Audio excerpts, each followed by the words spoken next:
phone number and what floor to go to because his wife was going to hire me on the spot.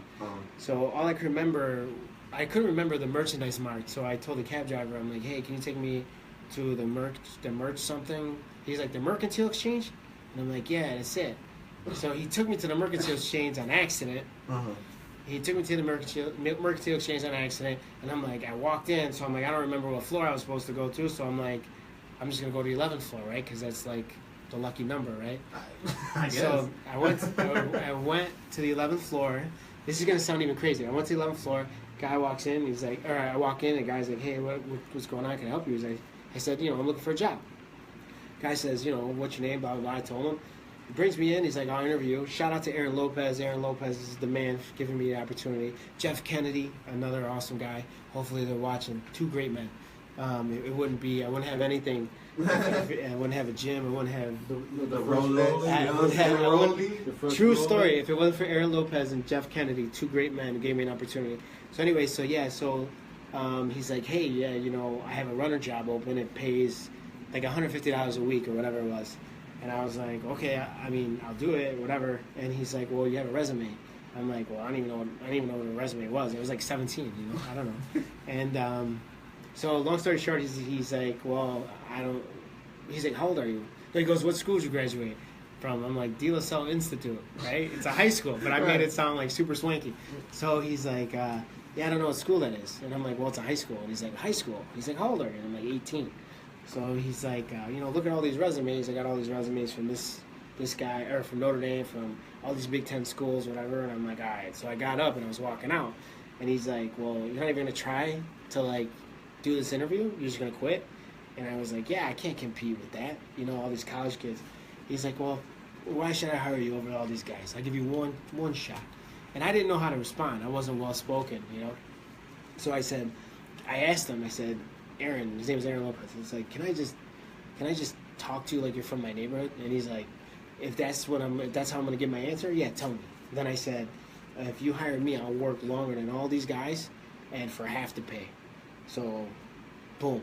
After that, hired me, and I had the worst job. Like it was awful. I was running around grabbing coffees, running around grabbing lunch, running around this and and then eventually I met this guy Jeff Kennedy, who was a great guy who brought me down to the trading floor.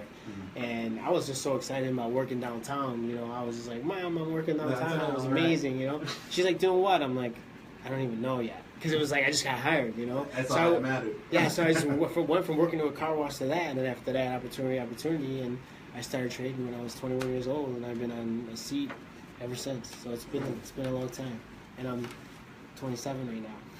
Dude, that wasn't telling lies. It wasn't telling lies. I'm an old dude right now, but I've been around for a long time, man. I've been around a long time. I've seen a lot of stuff. No, that's what's up, bro. Because I mean, when I think of the Chicago Board, you know what I'm saying.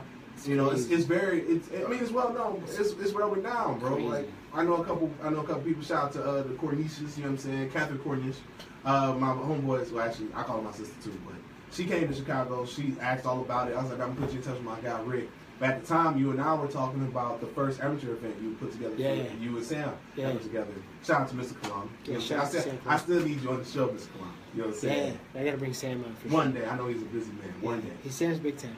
He's big time now. No, I'll bring him. I'll talk to him. We'll bring him on. So, I was like, man, I don't know too much about day trading. I just know that when you put up a video on your page one day, and there was a bunch of shouting. Yeah, and one dude was like right behind you, Rick, and he's trying to hand you this paper. You look at him like, bro, I know you see me busy right now. But what is that all? So when you're day trading, you're literally trading like real time, correct? Yeah, it's real time. It's real. It's live, man. It's like what you see on the screens, and it's going down. I mean, there's a little bit of a delay, but for the most part, it's spot on. Because we're talking about numbers fluctuating by the second, by the minute, by the millisecond. I'm lucky enough to stand around some really smart people.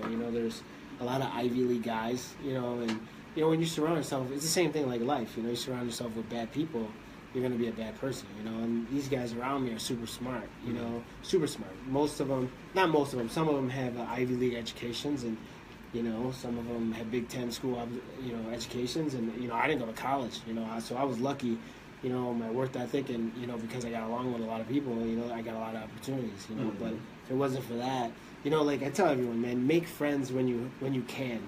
Don't make friends when you have to, because you know when you have to make friends, a lot of people see through that. And oh yeah, it's really transparent. A lot of people don't want to help you when you're down. For real, they want to step on you. Right, and keep it moving. You Yeah, for sure. You're the stepping stone for the most part. No doubt about it. Man, but you know, and you right around the corner too. Yes, you know what I'm saying? Chicago Board of Options. Yep. Man, so as y'all know, we are downtown Chicago, right here on State and Harrison. Realest of G's, right across from the prestigious 7-Eleven. And the Busy Burger, or what is that called? Every burger. They don't take no cash. No cash. They don't take no cash. A lot of people are doing that now. That's ridiculous. Cash is still king. I agree, but a lot of people aren't taking it. They say, I don't want that. I want the Bitcoins. I want your Apple Pay. But that's funny to me. Like, a lot of these places that are trying to change and keep up with the modern technology, they're not doing no Apple Pay. They're not. And I mean, you might as well do Apple Pay. I mean, most places need to. Yeah, if that's the case, you keep up technology, right? You have to. Everyone's got an iPhone. Everybody's got an iPhone or some type of Android. They should do Apple Pay. Right? I'm just saying. So, hey, all right. So before, what's up, Blanca? What's up, everybody on Rick's feed? You know what I'm saying? Shout out to everybody that's on Rick's feed. Shout out to my mom. She's still on my feed. Oh man. Shout out to Neil. What's up, Neil? What's up, Neil?